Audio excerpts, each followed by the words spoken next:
Drivers, start your engines! The rolling thunder of the NASCAR Whelen Euro Series is go for the first time on the final day of regular season, and Liam Hezemans covers off the circuit nicely, turning into turn one. Everyone else too wide through the first corner, maybe even three wide further back. Alberto Nasca going into the gravel there, but he keeps the car on the straight and narrow. I think he made up a few places around the outside for good measure as we start this 15-lap, 60-kilometer race. And it is Liam Hezemans in the early stages in the lead. Could that be the moment that spells the end of his championship campaign ultimately? Kenko Miura has been overtaken by Alberto Nasca, and now he's trying to go side by side with Paul Dufro. Oh, and Dufro on the curbs a bit too much there, got the car loose. Thankfully, Alberto Nasca wasn't collected. Dufro held it together nicely, but that does mean that Alberto Nasca is now up to 7th place. So Nasca really making up the places and indeed the points right now. This is a great drive from the Italian. Best lap of the race so far is a 138.254. Of course, there is no grid to be set by this, but he is the fastest man out there on the cause of it.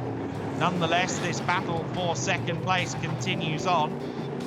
And oh, look at this. Ponton has managed to get himself through while I was studying the timing screens there. And not only has he gotten through, but he is incredibly sideways. So Ponton has finally done it. Can he now hold off Capelli, who I'm sure, after doing so much defending, wouldn't mind getting the elbows out to attack?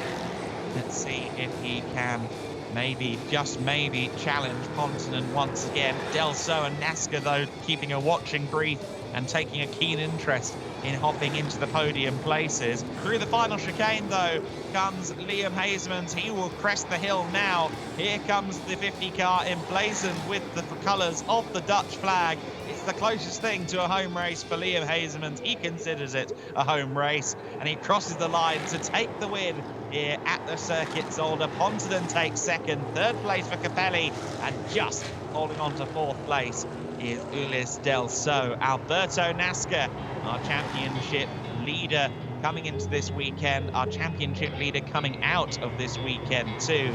But the margins between he and Liam Hezemans have come down significantly here today and indeed yesterday.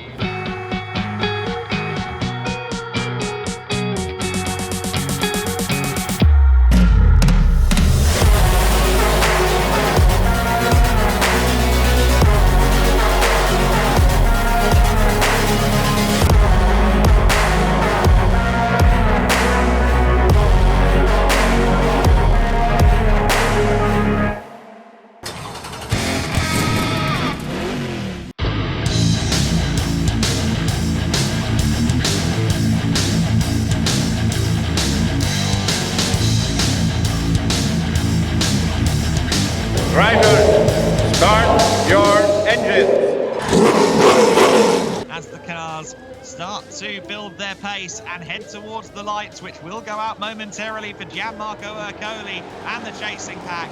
They're underway, and it is Ercoli to the inside. Mark Goosens, though, with a nose almost ahead into the braking zone. Has Ercoli got the car stopped? Yes, he has. Later on the brakes, and he takes the lead. Mark Goosens there in second place. Then it's Pirelli. Then it's Kumpert in fourth place. Giorgio Maggi in fifth. It looked like Patrick Lemarie was just about holding on to sixth place as everyone jostles for track space, 2 and 3 wide through turns 2 and 3 on that lap.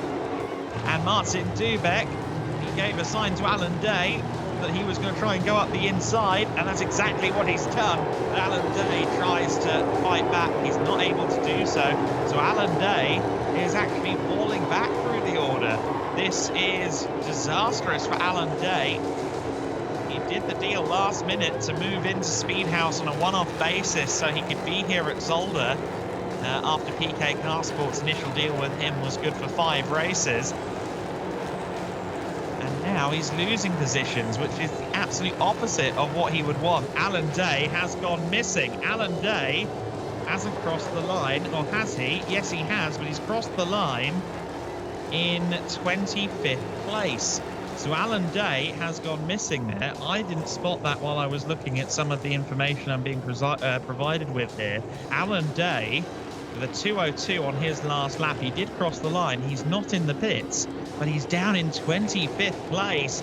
And that is huge for the championship. I was about to say that Alan Day would still leave this weekend as championship leader if things were to finish as they are, but that is no longer the case per my reckoning. Alexander Graf. Alexander Graf was involved too. Alexander Graf has dropped down to 23rd and he is in the pits.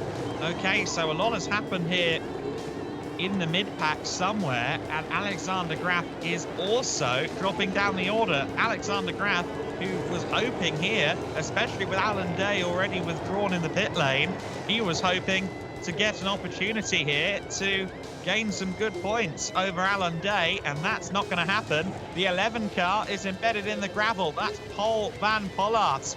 He's in the gravel. That's at turn 1, I believe. Out of the final corner they go. The green flag has been declared. We are back to racing, and the 2x2 rolling start is go. It's a good start from Ercoli. Kumpen got a better run than Goossens, and he launches it up the inside for second place, and he gets to second place. Oh, but Goossens around in the pack. All sorts of cars scattering. Liam Hezemans and Vittorio Garelli both through the gravel trap there.